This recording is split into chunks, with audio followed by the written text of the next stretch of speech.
और चलिए अब आपको सीधे लिए चलते हैं लखनऊ और तस्वीरें दिखाते हैं जहां मुख्यमंत्री योगी आदित्यनाथ आज ब्रह्मोस एरोस्पेस इंटीग्रेशन का उद्घाटन करने पहुंचे। इसी के साथ आपको बता दें पीटीसी कंपनी के 2 यूनिट का शिलान्यास भी सीएम योगी करते नजर आएंगे। दुनिया की सबसे तेज क्रूज मिसाइल जिसके लॉन्चर का प्रतिरूप माननीय मुख्यमंत्री जी को भेंट किया गया। ब्रह्मोस मिसाइल के प्रतिरूप को अब भेंट किया जाएगा माननीय उप मुख्यमंत्री श्री ब्रजेश।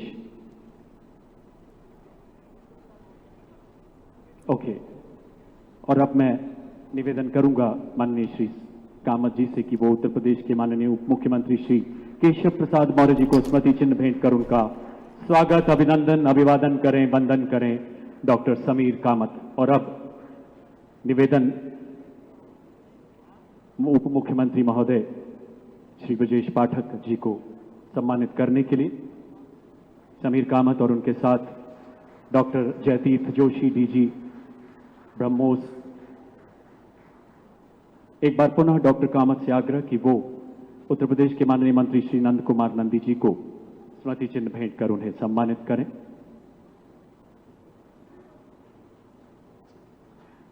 आपकी तालियों का उद्घोष लगातार। लखनऊ नोड के इस महत्वपूर्ण उपक्रम के उद्घाटन कार्यक्रम में जिन्हें प्रत्यक्ष रूप से आज इस कार्यक्रम को नेतृत्व देना था, अपना मार्गदर्शन देना था,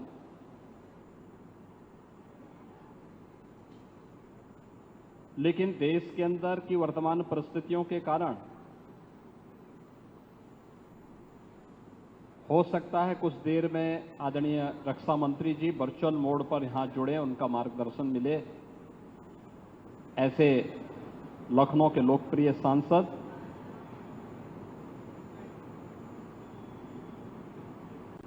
देश के माननीय रक्षा मंत्री श्री राजनाथ सिंह जी, उत्तर प्रदेश सरकार में मंत्रिमंडल के मेरे सहयोगी उप मुख्यमंत्री द्वय श्री केशव प्रसाद मौर्य जी, श्री ब्रजेश पाठक जी, औद्योगिक विकास के मंत्री श्री नंदगोपाल गुप्ता नंदी जी, माननीय सांसद श्री ब्रजलाल जी, माननीय सांसद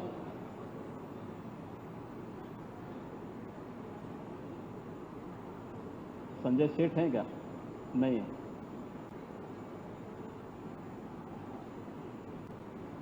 माननीय विधायक सरोजनी नगर यानी यहां के स्थानीय विधायक डॉक्टर राजेश्वर सिंह जी, उत्तर प्रदेश सरकार के पूर्व मंत्री विधान परिषद सदस्य डॉक्टर महेंद्र सिंह जी, विधान परिषद सदस्य मुकेश शर्मा जी, पवन सिंह चौहान जी, रामचंद्र प्रधान जी, लालजी प्रसाद निर्मल जी, माननीय विधायक डॉक्टर नीरज बोरा जी, माननीय विधायक योगेश शुक्ला जी, प्रदेश के मुख्य सचिव श्री मनोज कुमार सिंह जी, डीआरडीओ के सचिव doctor Sameer V Kamat, DG BrahMos doctor Jayateerth Joshi ji, आज के इस कार्यक्रम में उपस्थित भारतीय जनता पार्टी के जिला के अध्यक्ष श्री विजय मौर्य जी, महानगर अध्यक्ष आनंद द्विवेदी जी, पीटीसी के अध्यक्ष और प्रबंध निदेशक श्री सचिन अग्रवाल जी, पीटीसी, एलएनटी, गोदरेज, बीएटीएल जो रक्षा उत्पादन की हमारी महत्वपूर्ण यूनिट हैं, इन सब के जुड़े हुए यहां पर अधिकारीगण और उपस्थित बहनों और भाइयों, आज यहां पर एक साथ आदरणीय प्रधानमंत्री जी के रक्षा क्षेत्र में आत्मनिर्भर ताकि लक्ष्य को प्राप्त करते हुए मेक इन इंडिया की अवधारणा को आगे बढ़ाने के क्रम में जो उनका विजन था, उत्तर प्रदेश की राजधानी लखनऊ में उसका शुभारंभ इस ब्रह्मोस मिसाइल के इंटीग्रेटेड कॉम्प्लेक्स के उद्घाटन कार्यक्रम और ब्रह्मोस मिसाइल के उत्पादन कार्यक्रम का शुभारंभ करने के साथ यह शुरू हो रहा है। मैं इसके लिए सबसे पहले ऑपरेशन सिंदूर की सफलता के लिए भारत की तीनों रक्षा सेनाओं के अपने सभी बहादुर जवानों को, आदरणीय प्रधानमंत्री जी को और आदरणीय रक्षा मंत्री जी का हृदय से अभिनंदन करते हुए प्रदेशवासियों की ओर से हृदय से बधाई देता हूं। मैं आभारी हूं आदरणीय प्रधानमंत्री जी का और आदरणीय रक्षा मंत्री जी का कि उन्होंने उत्तर प्रदेश को डिफेंस मैन्युफैक्चरिंग के एक महत्वपूर्ण केंद्र के रूप में विकसित करने के लक्ष्य को आगे बढ़ाने का कार्य प्रारंभ किया।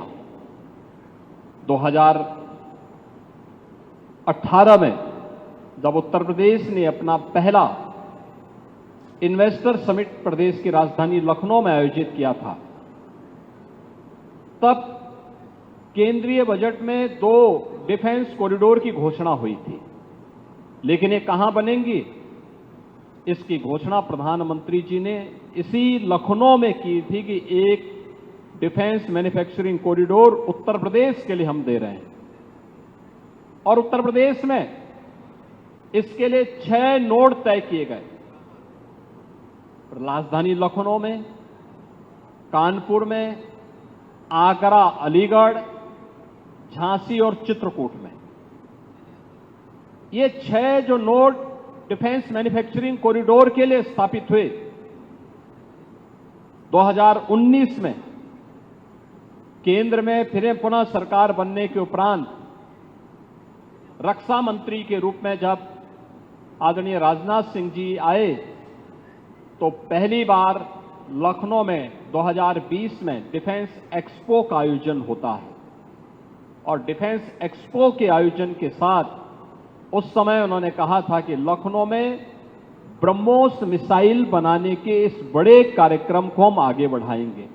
और इस कार्यक्रम को आगे बढ़ाना है तो डीआरडीओ और ब्रह्मोस मिसाइल से जुड़े हुए अधिकारी आए तो, लेकिन उन्होंने कहा कि हम जमीन के लिए कोई पैसा नहीं देंगे।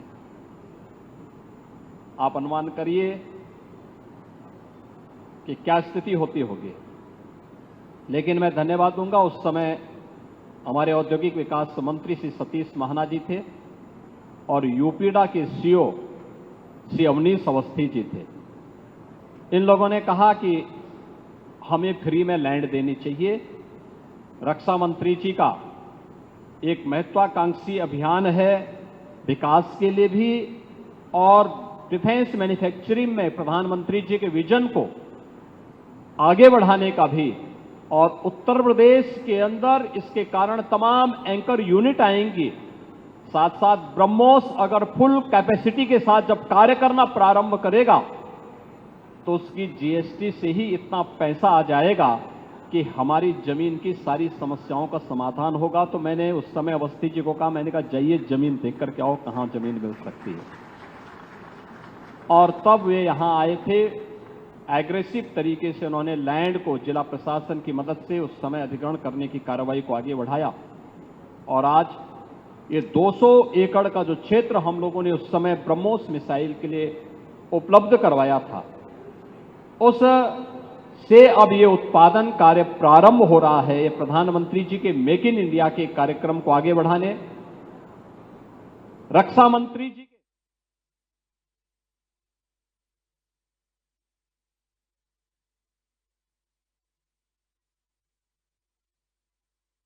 योगी आदित्यनाथ ब्रह्मोस एरोस्पेस इंटीग्रेशन के उद्घाटन कार्यक्रम में शामिल हुए हैं। किसी कवि की वो चंद पंक्तियां मुझे याद आती हैं।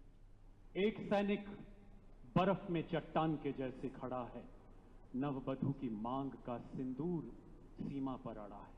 वो अकेला ही कई को मारने की जिद लिए है, अपने सब अरमान धागे में तिरंगे के सिए है। नमन मां भारती को, नमन उन शूरवीरों को जिन्होंने मां से पहले मातृभूमि के मार्ग पर चलते हुए किसी ने भी उत्तर प्रदेश के नौजवानों को, मैं देख रहा था जब मैं वहां पीटीसी के उद्घाटन कार्यक्रम में उनके एक यूनिट के उद्घाटन और एक यूनिट के शिलान्यास के कार्यक्रम को वहां पर संपन्न करने के दिशा में जब हम आगे बढ़े तो वहां पे वे सब युवा जुड़े हुए थे, ऊर्जावान युवा थे। उनके मन में एक उत्साह है, देश के लिए कुछ कर गुजरने की तमन्ना है। उनके चेहरे की चमक बता रही थी कि वे इस बात को लेकर के खुश हैं कि उन्हें अपने ही प्रदेश में, अपने ही जनपद में, अपने ही क्षेत्र में नौकरी और रोजगार की गारंटी मिली है। उनकी ट्रेनिंग कराई गई। आज वे यहां पर रह करके इस अभियान के साथ जुड़े हुए हैं और यही तो उत्तर प्रदेश की डिफेंस एंड एरोस्पेस की पॉलिसी भी इसी दिशा में आगे बढ़ाई गई है। उत्तर प्रदेश ने आज इस दिशा में एक बड़े लक्ष्य को आगे बढ़ाने की दिशा में कदम बढ़ाए हैं। हम लोगों ने प्रदेश में आदरणीय प्रधानमंत्री मोदी जी के मार्गदर्शन में 2017 के पहले का उत्तर प्रदेश क्या था, ये किसी से छुपा हुआ नहीं। ये वही प्रदेश था जहां सरकार के पैरेलल माफिया गैंग्स सत्ता का संचालन करते थे। न बेटी सुरक्षित थी, न व्यापारी सुरक्षित था, निवेश का तो कहीं अता पता नहीं था, पुअर इंफ्रास्ट्रक्चर था, हर दूसरे तीसरे दिन एक दंगा होता था, अराजकता चरम पर होती थी, बेईमानी और भ्रष्टाचार चरम था, कोई पॉलिसी निवेश की नहीं थी। इन 8 वर्षों में सरकार ने लग करके 33 सेक्टर की 33 प्रकार की पॉलिसीज तैयार की और एक्सपर्ट के साथ मिलकर के पॉलिसीज के अंतर्गत आज प्रदेश के अंदर हमने देश के ड्रीम डेस्टिनेशन के रूप में उत्तर प्रदेश को इन्वेस्टमेंट के एक केंद्र के रूप में विकसित करने में सफलता प्राप्त की। आप सोचिए, जिस प्रदेश में कोई निवेश नहीं करता था, अब तक हम लोग 15 लाख करोड़ रुपए से अधिक के निवेश के प्रस्ताव को जमीनी धरातल पर उतारने में सफल हुए हैं। लगभग 1 करोड़ नौजवानों को इन इन्वेस्टमेंट के माध्यम से रोजगार और नौकरी उपलब्ध करवाने में हमें सफलता प्राप्त हुई है। एंकर यूनिट के रूप में परंपरागत जो यूनिट यहां पे एमएसएमई की थी, उसको टेक्नोलॉजी के साथ अपग्रेड करते हुए, डिजाइन के साथ जोड़ते हुए, यहां के औद्योगिक निवेश के सापेक्ष उस प्रकार के उत्पादन के साथ जोड़ते हुए आज देश के अंदर सबसे अधिक एमएसएमई यूनिट रखने वाला राज्य है यूपी। और एमएसएमई यूनिट में 1 करोड़ 65 लाख नौजवानों को यहां पर उसके माध्यम से नौकरी मिली है या रोजगार मिला है। आप अनुमान करिए, जिस राज्य में नौकरी नहीं होती थी, प्लान होता था, आज वहां पर निवेश भी हो रहा है। आज वहां पर एमएसएमई यूनिट एक एंकर यूनिट के रूप में बेस तैयार कर रहा है। पहले पीटीसी, एलएनटी, गोदरेज या बीएटीएल को आने में समस्या होती थी,